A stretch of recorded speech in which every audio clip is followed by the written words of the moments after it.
Bună ziua, dragi prieteni! Sunt Mihaela și mă bucur că urmăriți canalul nostru de YouTube.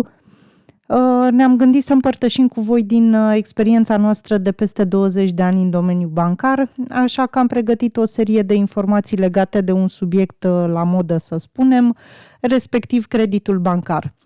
Bineînțeles, sunt multe informații pe internet despre credite, așa că nu o să intru acum în detalii despre tipuri de credite, dobânzi și alte asemenea. După cum vedeți, am început cu o glumă, însă trecând la lucruri serioase, aș vrea să punctez asupra unor elemente importante legate de creditele bancare, astfel încât să puteți face alegeri înțelepte pentru voi. Cu siguranță e bine să te gândești de 2 ori înainte să te bagi în datorii, în special când vine vorba de creditele pe termen lung, însă, în fine, asta e o altă discuție. Așadar, indiferent de motivele pentru care doriți să luați un credit, e bine să vă asigurați că aveți într-adevăr nevoie de acel credit și, poate cel mai important, că puteți plăti ratele fără să faceți compromisuri ulterioare, asupra modului vostru de viață, de exemplu. Pentru a atinge cât mai multe elemente referitoare la credite, am pregătit mai multe episoade, în fiecare din ele abordând câte o temă distinctă. Primul episod îl dedicăm creditelor fără garanții materiale. Sunt acele credite cunoscute ca de nevoi personale, credite de consum și așa mai departe, și care nu necesită o ipotecă pe un imobil, respectiv pe un teren sau o clădire. Ei bine, un astfel de credit vine la pachet de cele mai multe ori cu asigurare de viață, ceea ce în principiu nu e rău. Pare un lucru bun fiind gândită în principal pentru cazurile de deces, practic să nu-i lași pe moștenitorii tăi cu datorii de pe urma creditelor tale. De ce zic că doar pare un lucru bun? Pentru că de multe ori lista clauzelor de excludere ale acestor asigurări e așa de mare și variată încât îți dai seama că plătești asigurarea aproape degeaba. Deci, dacă optați pentru un credit cu asigurare de viață, citiți cu atenție lista excluderilor din asigurare. De asemenea, verificați dacă asigurarea acoperă decesul din orice cauză și nu doar din accidente. Și poate un aspect la fel de important, verificați dacă asigurarea acoperă perioada de șomaj. Dacă da, rețineți acest aspect și folosiți asigurarea în cazul în care veți fi în șomaj pe perioada creditului. Respectiv, puteți să beneficiați de despăgubire din partea asiguratorului pe perioada șomajului. De obicei, asta înseamnă că asiguratorul vă poate acoperi până la 6 rate din creditul contractat. Dacă vă aflați în șomaj, luați legătura cu banca sau cu IFN-ul unde ați făcut creditul respectiv, ca să primiți informațiile necesare în vederea primirii sumelor aferente conform poliței pe care ați semnat-o. Rețineți că băncile și IFN-urile sunt doar intermediari, respectiv broker pentru aceste asigurări de viață, astfel că cererea efectivă va trebui adresată către compania de asigurare emitentă. Însă, oricum, fiecare bancă și IFN are politica proprie de rezolvare a unor astfel de situații, așa că tot ei sunt cei care or să vă îndrume spre ce aveți de făcut. Ei bine, mai poate exista și cazul în care să aveți deja voi făcut o asigurare de viață anterior creditului. Dacă lucrurile stau așa, verificați dacă puteți folosi acea asigurare pentru creditul pe care doriți să luați, asta ca să nu mai plătiți în plus.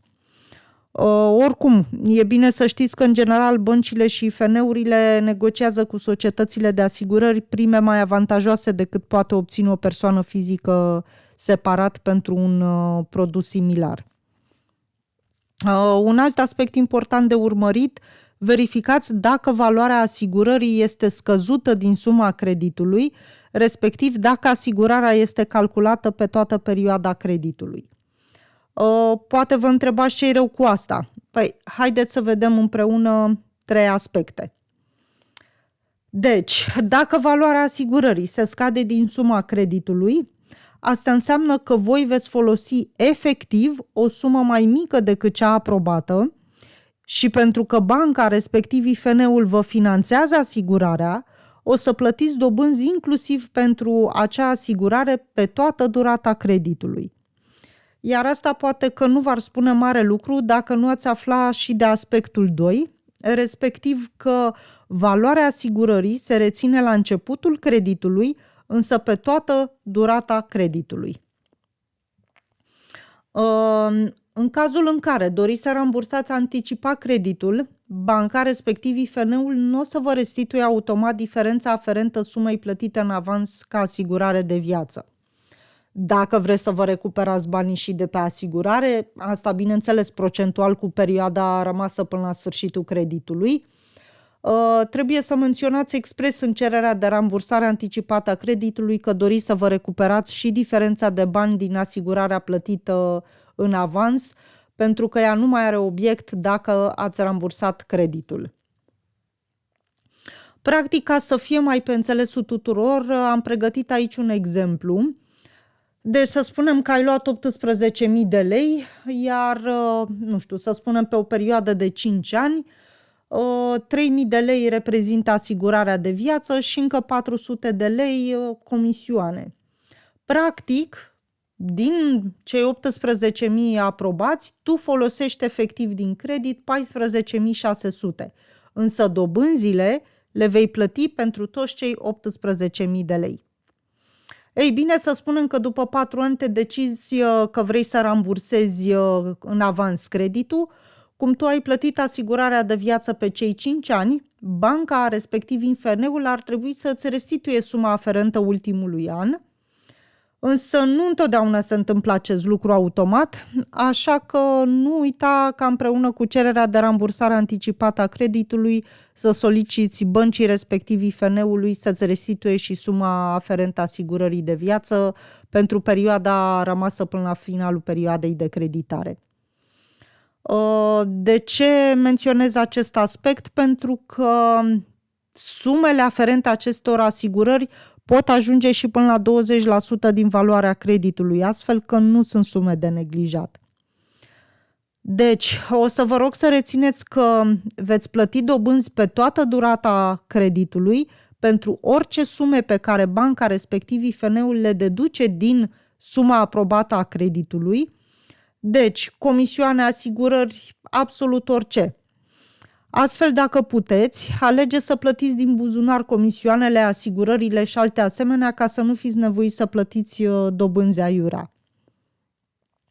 În încheiere, iată câteva aspecte de care să țineți cont dacă doriți să luați un credit. Verificați cu atenție dobânda finală pe care o aveți de plătit pe toată perioada creditului.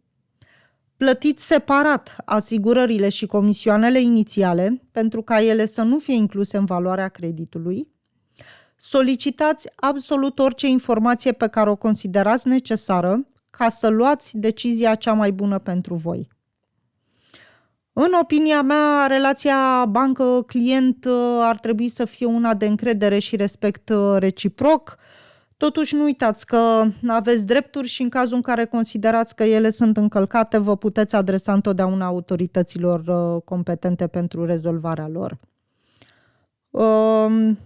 În încheiere aș vrea să vă spun să nu uitați că viața asta e doar o călătorie făcută să acumulăm experiențe sufletești și nu materiale.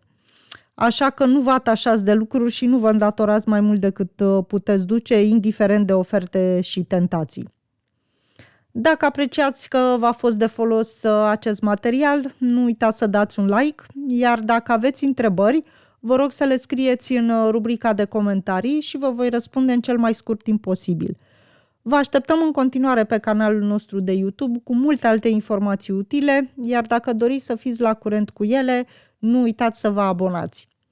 Vă doresc o zi frumoasă în continuare, toate bune, pe curând!